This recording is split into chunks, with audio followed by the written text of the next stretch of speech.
Welcome back to Williamson Ridge Outdoors. Today we're going to be checking out our Milwaukee M18 Fuel battery chainsaw. I can't hardly wait to get going with this thing. I haven't ran it any yet. I've still got to put bar oil and everything in it before we can actually use it. But I come home the other evening, the charger was missing out of the box. We ended up getting that straightened out with Rural King. They didn't have another one in stock. I was like, well, can't I just get a charger for it? Do you sell the charger separate? Surely you have that, and then you can just add that into the kit, or not charge me for it or whatever to complete the kit. And they were like, oh, okay, well, yeah, that'll work. We can do that. I was fine with that. They were fine with that. We got it taken care of. So I got my charger back here. I charged up the battery. So today we're going to try it out. I'm going to give you kind of my first impressions and stuff of it. Just kind of let you know what I think of it. So let's get started in it. Let's check this thing out, see how it does. We're going to throw some bar oil in there and get going. So we're going to jump in here and try this thing out. We've got the bar oil in it. We've got it lubricating good. It was throwing some oil off the bar pretty good.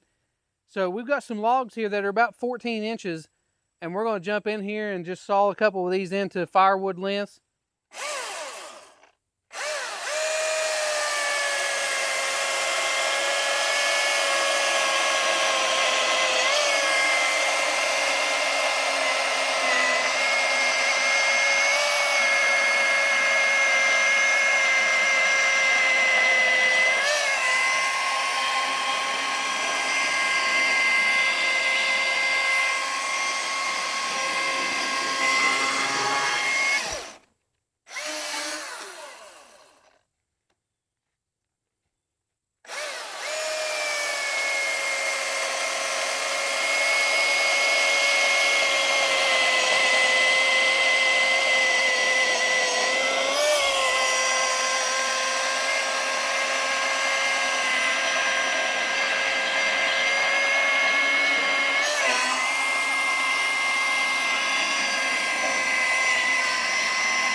First impressions, I'm pretty impressed with it.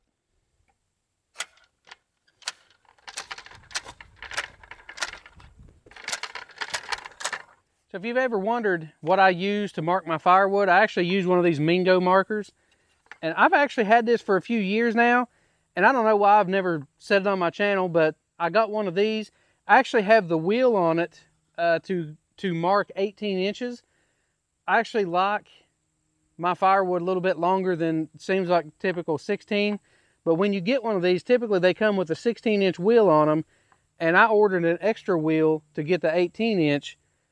At the time, actually, I was cutting 20-inch, and I thought that the 18 would be close enough. Plus, whenever you got an 18-inch round versus a 20-inch round, there's a huge difference in the weight of it.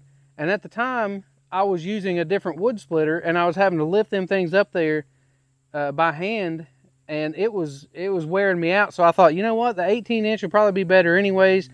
So I went with that, and I stayed with that. Plus, it's really easy to figure your cubic footage. If you're trying to sell firewood or something, your 18 inch is 1.5 feet. So whenever you're figuring your cubic feet, then the length of your firewood is 1.5. So instead of having to do like a 1.333 or whatever for 16 inches, that just makes it a good kind of even number. And so everything always ends up being nice and even. At least that's my thought behind it. That's what I like. So anyways, though, I'll leave a link in the description below for one of these if you'd like to take a look at them. Like I say, I've been using mine for a few years now, and it hasn't failed me yet. I've had it in the back of my razor and carried it around all over the place in the woods. I did drop it and broke off this little tab right here, and what that was, there was like a little hole in there, and it was a little eyelet to be able to hang this on a nail or something up on the wall. So I broke that off, but other than that, everything's worked perfectly fine.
here on this end of the tree, this thing's probably pushing that 16-inch mark. So it's going to be pushing the capacity to the bar.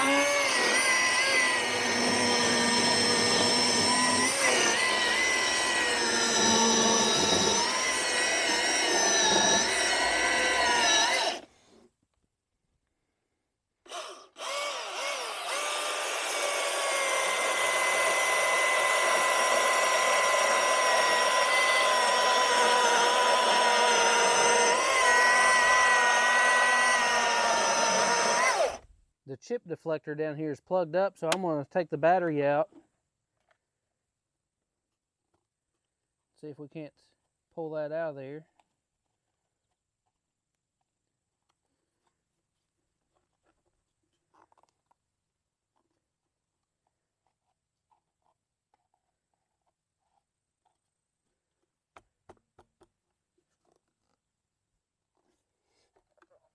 It's got most of it. We'll see how it goes from there.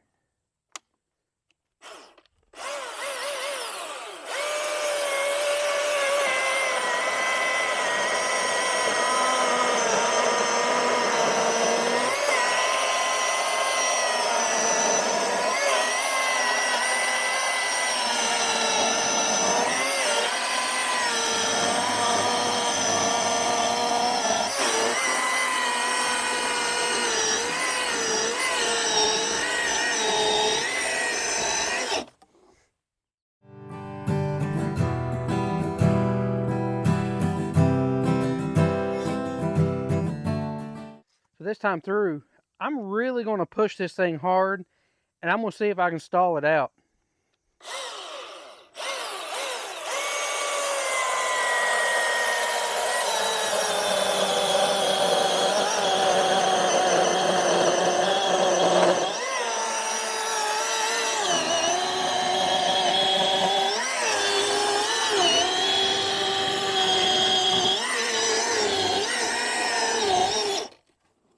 Try it one more time, because actually I can definitely slow it down, and you can feel and hear it slow down, but it's not shutting off. And I know some other saws that I've used, they'll actually shut off when you put too much pressure on them.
So here's some of the pieces and stuff that we just cut.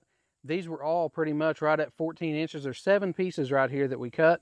And we've got this piece over here. This right here is about 10 inches or so. And there's 1, 2, 3, 4, 5, 6, 7, 8, 9 pieces right here on that. And then I cut some small pieces. And then I came back over here to the big log that was 16 inches, or maybe just a hair more, 16 and a half. First impressions of this saw, I'm going to have to say that I am pleasantly surprised. So far, I really, really like this saw.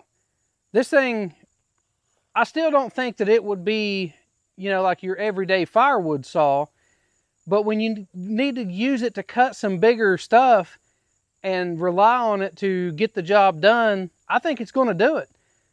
I just cut 41 pieces of firewood. The battery is showing that it's only got 1 bar left, so it's getting pretty much dead. And the goal today wasn't actually to run a battery out. It was to see how well the saw cut, how powerful it was, kind of get my first impressions on whether it would seems like a good durable saw. And the one thing I can say is when you start it up, whenever you're not cutting anything, I actually kind of got the idea. I was like, man, it's kind of loud and kind of chattery or kind of cheap sounding a little bit. But when you put it in a piece of wood, it actually feels like a precision saw. It's amazing what kind of a difference that makes whenever you're actually cutting something. But when you get in there and you put a little bit of a load on the motor and the chain and everything, it actually smooths everything out and it feels really good. And there for several cuts, I actually tried to see if I could stall it out. I'm sure you could if you really, really pushed on it hard, but I was putting a lot of pressure on it and not stalling this thing out.